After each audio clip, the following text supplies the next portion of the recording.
Est-ce que tu pourrais nous expliquer un peu comment fonctionnent de manière très pratique et très concrète en fait les étapes et notamment les modalités d'autogestion et d'auto-organisation qui sont mises en place avec le groupe et le collectif dans le cours de l'étape?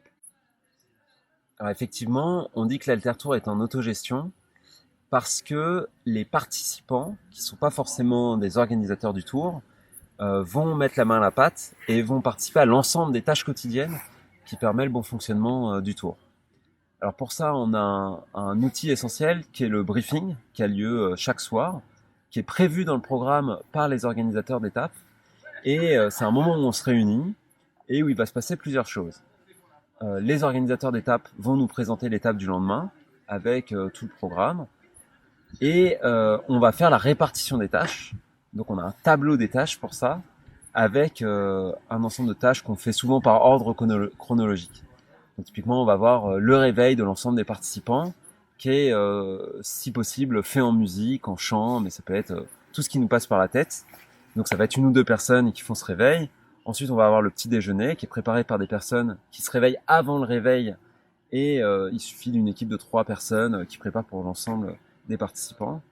On va avoir donc les autres repas qui sont faits de la même manière, le repas du midi, le repas du soir. On va avoir les tâches de vaisselle pour les trois repas. On va avoir des tâches de conduite des véhicules, puisqu'à l'Altertour on est suivi par deux véhicules. Un minibus qui suit vraiment le cortège à vélo et qui va pouvoir porter les personnes fatiguées, blessées ou autres, qui porte également une remorque avec la vingtaine de vélos de l'association qu'on peut prêter aux gens qui viennent sans vélo. Puis comme ça, si on a un vélo qui se casse, bah, soit on a le temps de le réparer, on le répare sur le tour, mais sinon on l'échange contre un vélo pas cassé. Donc il faut des personnes qui conduisent ce véhicule. On va avoir un camion aussi qui transporte toute la logistique pour faire la cuisine et aussi les bagages des participants. Donc il faut des gens qui conduisent ce camion. C'est aussi ces personnes qui vont faire la cuisine puisque c'est elles qui portent la logistique, donc c'est elles qui arrivent en avance sur les étapes et qui commencent à cuisiner. On va avoir des tâches après variées, donc on va avoir un ou deux alter-journalistes chargés de d'écrire un petit article sur les alternatives qu'on rencontre. On va avoir des tâches d'accueil des nouveaux.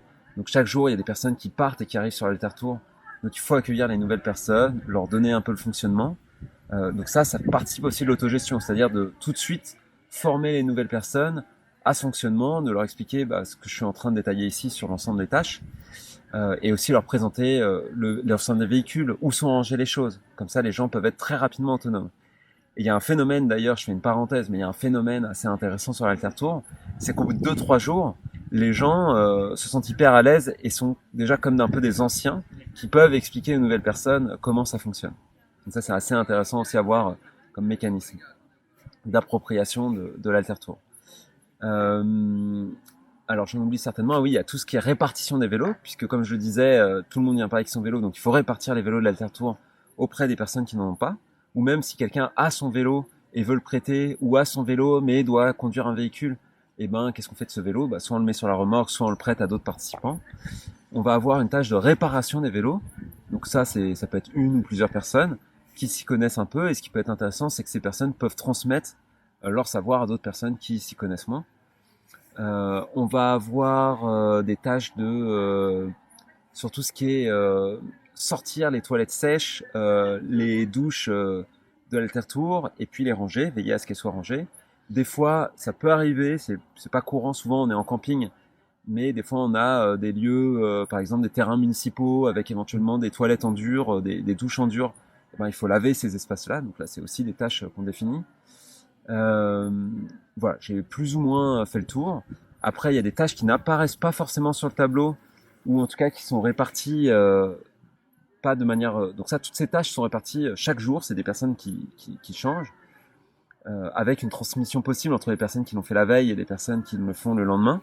Et puis on va avoir des tâches qui durent plusieurs jours. Donc on a une tâche qui s'appelle célérier, où c'est des personnes, donc ça se fait souvent par binôme, qui savent ce qu'il y a dans le camion, quels sont les stocks de nourriture, et qui ont un suivi, qui peuvent dire aux gens qui font à manger, bah voilà, on a beaucoup de ça, ce serait bien de le passer, ou au contraire, attention, pas trop utiliser de fromage, parce qu'on en a plus beaucoup, et qui vont dire aux personnes qui font les courses, toujours en lien avec les organisateurs d'étapes qui ont la vision sur les commandes de frais qu'ils ont fait, Voilà, on en est à cet état des stocks et donc là il va falloir faire à nouveau des courses. Euh, bon voilà, je crois que j'ai fait le tour. Il doit certainement me manquer parce qu'il y a plein de tâches un peu comme ça qu'on n'a pas en tête. Il y a des gens qui vont gérer la compta sur le tour. Alors ça c'est pas n'importe qui, c'est plus des gens de l'orga.